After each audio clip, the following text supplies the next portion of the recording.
Hello guys, welcome back to my channel Satta's kitchen. మన కిచెన్లో ఈరోజు ఒక మంచి రెసిపీతో మళ్ళీ మీ ముందుకు వచ్చేసానండి.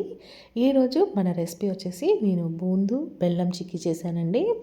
బెల్లంతో బూందు చిక్కీ చేశాను. దీన్ని బూందీ అచ్చు అని కూడా అంటారండి. ఇది చాలా చాలా బాగుంటాయి, చాలా టేస్టీగా ఉంటాయండి. చాలా క్రిస్పీగా, చాలా గుల్లగా వచ్చాయండి. మీరు ఫస్ట్ టైం చేసుకుంటున్నా సరే అండి, పక్కా కొలతలతో నేను ఎలా చేసుకోవాలి ఏంటి అనేది ఈ వీడియోలో మీతో షేర్ చేసుకుంటాను. తప్పకుండా చూసేసి మీరు కూడా ట్రై చేయండి. ఇప్పుడు సంక్రాంతి పండుగ వచ్చేస్తుంది కదా మనకి. సంక్రాంతికి ఇలా మీరు చేసుకొని మీ ఫ్యామిలీ మెంబర్స్ మీరు చక్కగా ఎంజాయ్ చేస్తూ తినేసేయండి. పిల్లలకి ఇలా చేసి ఇచ్చారంటే హ్యాపీగా తినేస్తారండి. దీనికోసం నేనైతే శనగపిండి తీసుకుంటున్నాను. మీరైతే నేను షాప్లోదే తీసుకుంటున్నానండి.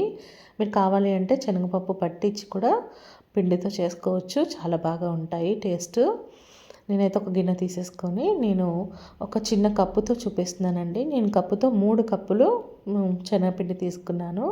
అలాగే ఒక హాఫ్ కప్ వచ్చేసి బియ్యం పిండి అండి. బియ్యం పిండి వేయడం వల్ల మనకి క్రిస్పీగా ఉంటాయి, కరకరలాడుతూ ఉంటాయి అన్నమాట.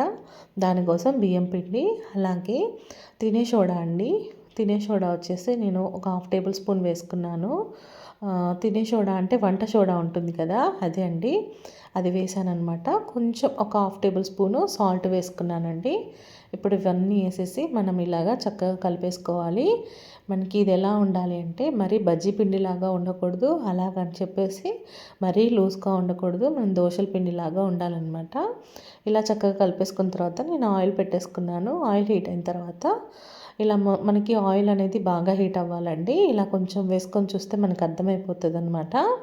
ఆ తర్వాత నేను బూందు కర్రతో ఇలా వేసుకుంటున్నాను. ఒకవేళ మీ దగ్గర బూందు కర్ర లేకపోతే మనకి జల్లిగంట ఉంటుంది కదా, దాంతో కూడా వేసేసుకోవచ్చండి. ఇలాగైతే నేను కొంచెం కొంచెంగా వేసేసుకుంటున్నాను. ఇలా వేసేసుకొని మనము ఈ గరిటని మళ్ళీ మనం వేసిన తర్వాత ఇలా రిటర్న్ తిప్పి పెట్టేసుకుంటే మనకి ఇది గట్టి పడదనమాట, పట్టేయకుండా ఉంటుంది. మళ్ళీ నెక్స్ట్ మంచిగా వేసుకోవచ్చు. ఇంకొక టిప్ ఏంటంటే మనము ఇప్పుడు బూందుకర్ర మనం వేసాం కదా పిండి, అది అయిపోయిన తర్వాత ఒక 2-3 టైమ్స్ వేసుకున్న తర్వాత ఒక్కసారి వాటర్లో క్లీన్ చేసేసి మళ్ళీ మళ్ళీ అలాగే మనం బూందు వేసేసుకోవాలి. ఇలా ఏంటంటే మనకి పిండి ఎక్కడైనా గట్టిగా పట్టేస్తే అది ఫ్రీ అవుతుందన్నమాట. దానికోసం నేనైతే బూందు అంతా ఇలా వేసేసుకున్నానండి. చూడండి, ఇలా వేసేసుకున్నాను. ఇప్పుడు మనం పాకం కోసం ఒక వెడల్పాటి గిన్నె పెట్టేసుకుందామండి. కొంచెం లోతు గిన్నె తీసుకున్నాను నేను.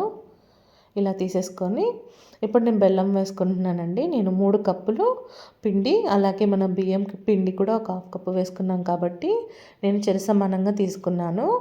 లేదు అనుకుంటే మీరు ఇంకో కప్పు, ఎక్కువ స్వీట్ తినే వాళ్ళైతే ఇంకో కప్పు వేసుకోండి. లేదు అనుకుంటే తగ్గించి వేసుకోండి. నేనైతే 3 కప్పులు బెల్లం వేసుకున్నాను.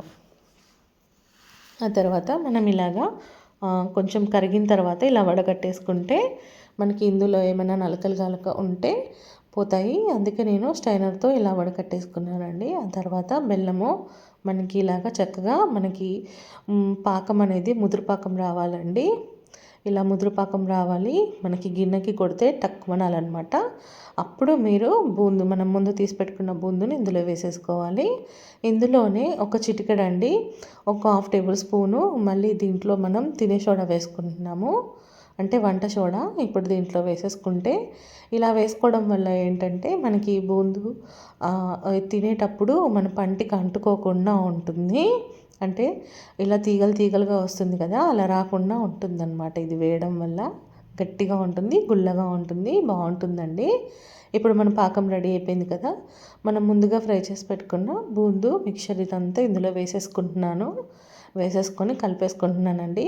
ఇది స్టవ్ పైనే ఉంది గిన్నె. స్టవ్ పైనే కొంచెం సిమ్లో పెట్టేసుకొని ఇదంతా కలిపేసుకోండి. ఆయిల్లోగా ఒక ప్లేట్ తీసేసుకొని దీనికంతా ఆయిల్ రాసేసుకోండి. ఎందుకంటే ఆయిల్ కానీ నెయ్యి కానీ మీ ఇష్టం అండి.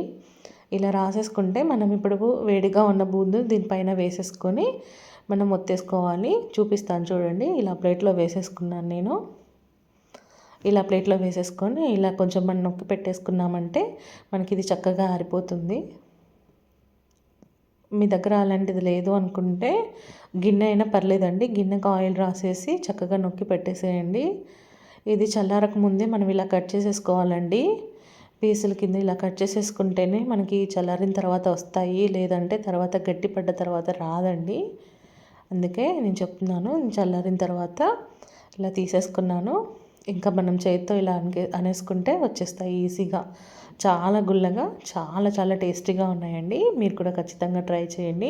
మీరు కూడా ట్రై చేసి మీకు ఎలా అనిపించిందో కూడా నాకు కామెంట్ చేయండి. చాలా బాగుంటాయండి. పిల్లలకి కూడా మనం అప్పుడప్పుడు కాబట్టి ఇలా ఇంట్లో ఇప్పుడు సంక్రాంతి వచ్చేస్తుంది కాబట్టి హాలిడేస్కి ఇలా చేసి ఇవ్వండి, హ్యాపీగా తింటారు. ఎప్పుడు చేసుకునేలా కాకుండా ఒక్కసారి ఇలా డిఫరెంట్గా చేసి పెట్టండి, పిల్లలు హ్యాపీగా తింటారు. పిల్లలకే కాదండి, పెద్దవాళ్ళు కూడా ఇష్టంగా తింటారనమాట. అంతా బాగుంటాయి, చాలా క్రిస్పీగా ఉంటాయండి మన బూందు చిక్కీలు. మీరు కూడా ట్రై చేయండి, లైక్ చేయండి, షేర్ చేయండి, కామెంట్ చేయండి. థ్యాంక్ యూ సో మచ్ అండి.